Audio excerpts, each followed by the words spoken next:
Alright, welcome back to Nikolai's Comic Corner Classic Lesson Non-Classics.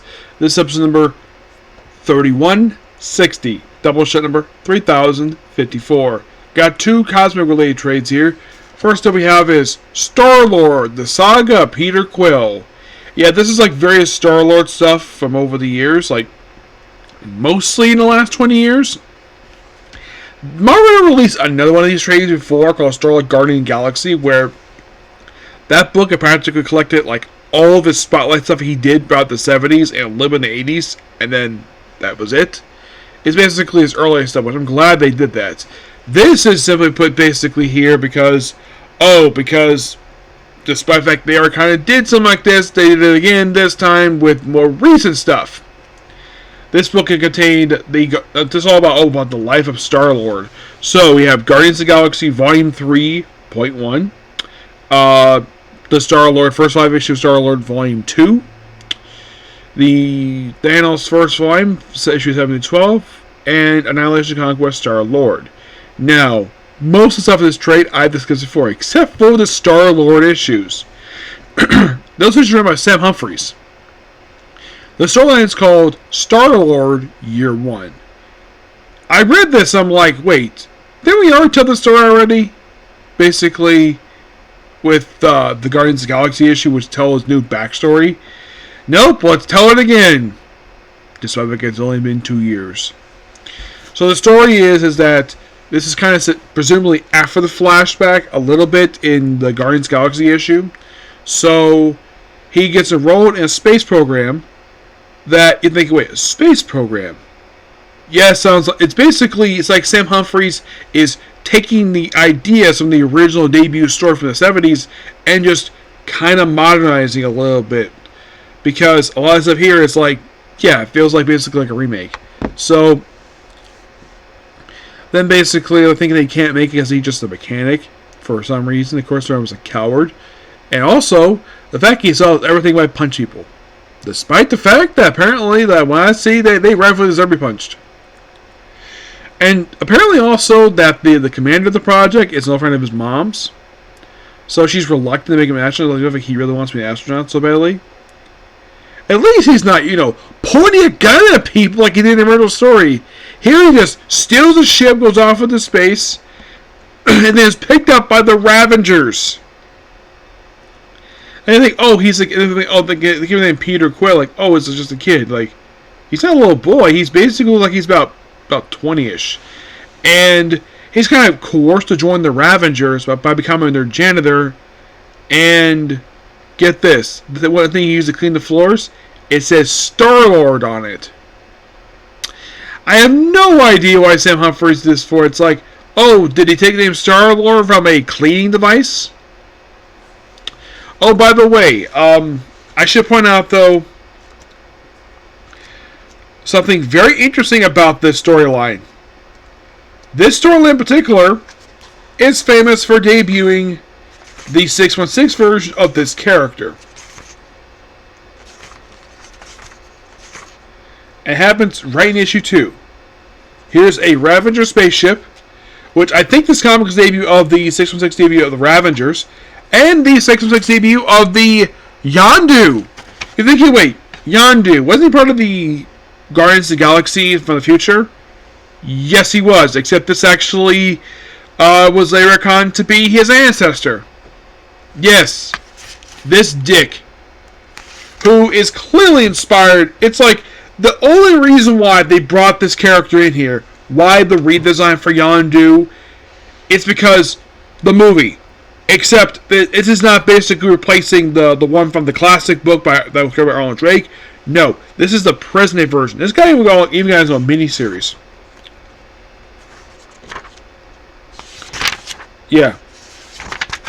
So that they're basically making the janitor.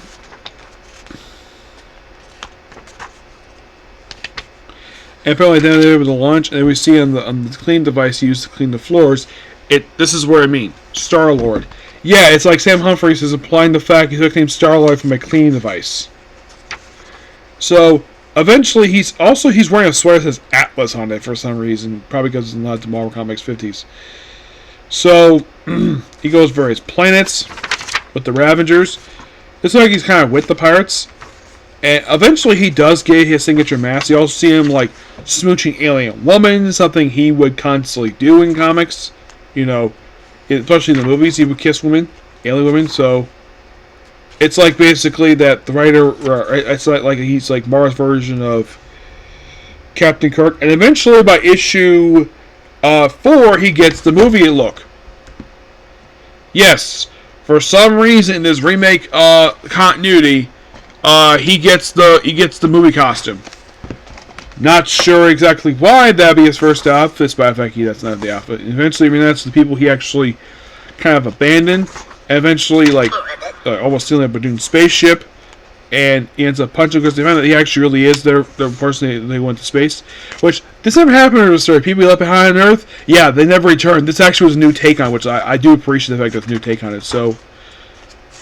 And of course, he doesn't want to harm Lisa. Of course, he steals a Badoon ship. And it wasn't nothing to do with the Ravengers, so he just kind of screws them over.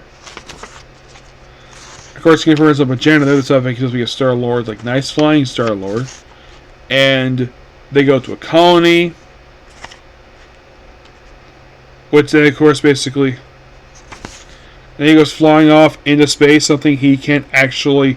It's a weird thing to him to see fly without his mask in space like this. And that's it there. Because everything else in this book we discussed already. I did kind of enjoy the issues per se. But the only thing I didn't like about it was he got his name from a cleaning device. Yep. From one of those thing you mop the floor. I'm like, that seems kind of dumb.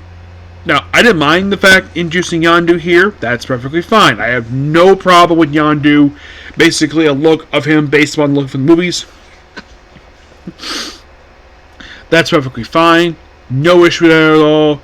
I like the fact that you read these issues. If you read the original classic Star Wars story from the 70s, which is collected in a trade paper called Star Guard Galaxy, it's like Sam Humphries took inspiration from those stories and kind of remade them, but added some stuff there that basically wasn't originally. And he's a bit of a dick here, but I would say he was more of a dick in the original story than he was here. Which, of course, him being a dick, that would be something that they made into the movie version. And I'm sure something that Steve Michael Harvey's creator basically appreciated that. So I give just those issues basically 9 out of 10. Next up we have is Marvel vs. Thanos. Excuse me. And like in the case of this book here, I discussed most of the stuff put in here. And what's put in here is his debut appearance from Iron Man 55. There's also Captain Marvel 33. Silver Surfer Volume 345. Spider-Man number 17. Ka-Zar Volume 3 number 11. And material from Marvel Special 1981 Volume 2. Number 2. So, yeah, like in the case of the original one. Now, the holiday special is the holiday special story from 1983, so like I said 1981, Yellow Memory, is written by Jim Starlin or by Ron Lim, who did the Silver Surfer story, which Jim Starlin wrote that. And the Ka-Zar issues are by Mark Waid with Andy Kubert on the artwork. Yes. My guess they threw in the other stories in here because get people used to seeing Thanos. It's not exactly every single appearance per se, but it's a lot of the appearances. Heck, the Spider-Man is really weird. It's like, oh yeah, let's have him fight Thanos for an issue. So first, starting off discussing here the Marvel Holiday Special release in 1983. Or it's basically just... So it's just Thanos hanging out with his daughter Gamora. It's basically them celebrating Christmas together. Well, space version of Christmas is very a horrible way where Gamora's like a child. And then we move on to the Ka-Zar issue, where it's simply put basically it starts out with like looks like something in the snow.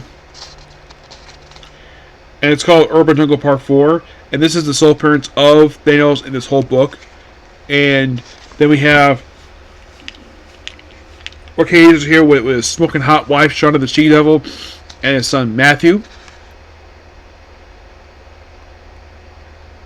Yeah, this is just a quick guess. I don't think this was all appearance. I think they threw this issue here because it just features Thanos, despite the fact that he's probably here for the whole storyline. So I guess the best thing you have here is you just have Ka-Zar versus Thanos. Okay, interesting. Ka-Zar, of course, is created by Stan Lee and Jack Kirby, while Jim Starlin creates Star-Lord. And it's a great issue. Expect fighting here. He does manage to survive if you go into a volcano. Yes. Though barely, though he's also butt naked. So then, of course, he smashes basically this medallion. The only map of the Savage Land. And his wife thinks he's lost, but don't worry, he reunites basically his baby.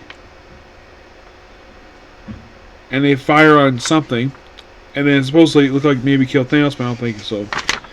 Everything's fine. It's like, and then basically showing like you look in her eyes, and it's basically her looking like she's looking at the galaxy itself. Very interesting. A little fun fact about that Ka-Zar book. About 6 issues after this issue came out, they debuted the character of a character who created by Christopher Priest, who basically became a recurring character in the pages of Black Panther, and appeared in the first 2 Marvel movies.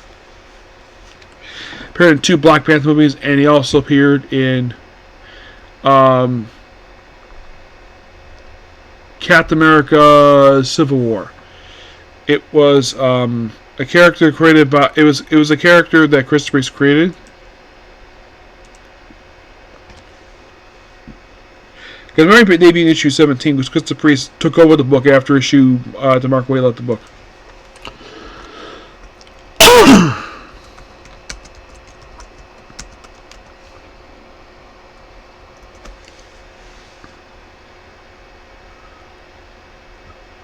Everett Ross. Yep. Roughly 6 issues just after this, he fights Thanos. That's Everett Ross himself shows in the Marvel Comic Universe. He's still around. Oh yeah, he's still around.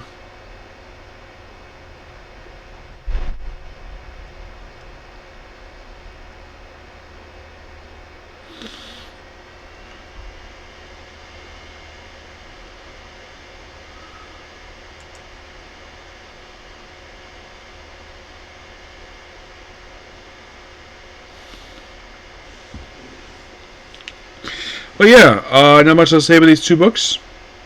I like the Ka-Zar issue. The subject is filled as part of a storyline. I might review that more later on. I get a chance to talk more about Ka-Zar. The most special one, that was kind of fun. I get both the books I get the holiday special one a 9 out of 10. The Ka-Zar issue I give it 8.5. Okay, so that's pretty much a particular view. Please be sure to like, comment, subscribe, turn notifications. Well, I'm gonna go. Come back, and they'll talk about more Super Sentai and do a comic corner. Okay, next time. Bye.